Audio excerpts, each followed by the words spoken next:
How to fix Rockstar Games Launcher failed to initialize error. Hey guys, this is Lucy and let's get to the video without any delay. So first, what you can do is try uninstalling your Rockstar Game Launcher. Go to Settings and click on Settings window. Here, go to Apps. From installed apps, in the search apps, you need to search for Rockstar Games and uninstall it.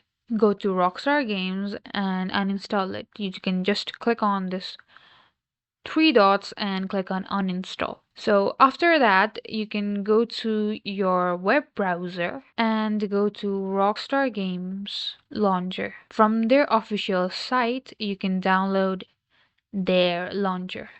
Just click on this Get Launcher and click on Download for Windows. So after your Rockstar Games Launcher has been downloaded, click on it to install. Now here, finish all the process here. And in the page of installation location, you can change their location to some other drive.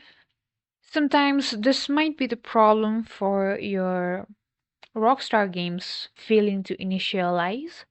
So after this, if it still doesn't work, then you can try launching it through Steam. So go to your start menu and open Steam. In the left bottom corner, you will see add a game option. You need to click on add a non-Steam game. And from this menu, you need to find Rockstar Games Launcher. So if you can't find it over here, click on the browse button at the bottom and go to the location where you have installed your Rockstar games. So for me, this is here.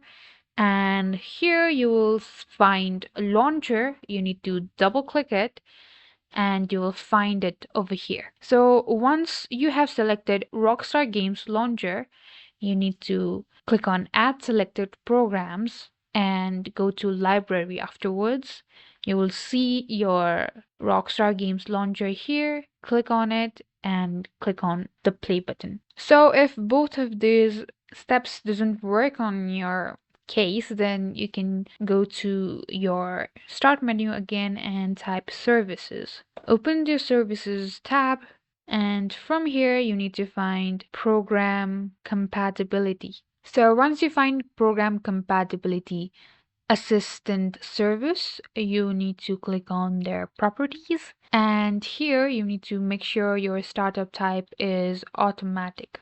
And you also need to make sure that their service status is running. If it's not, then just start it by clicking on the start button, then apply and OK. So these are all the steps you need to follow in order to fix your Rockstar Games Launcher failing to initialize. And that's it. Like and subscribe if you find this video helpful, and I'll meet you guys in the next video.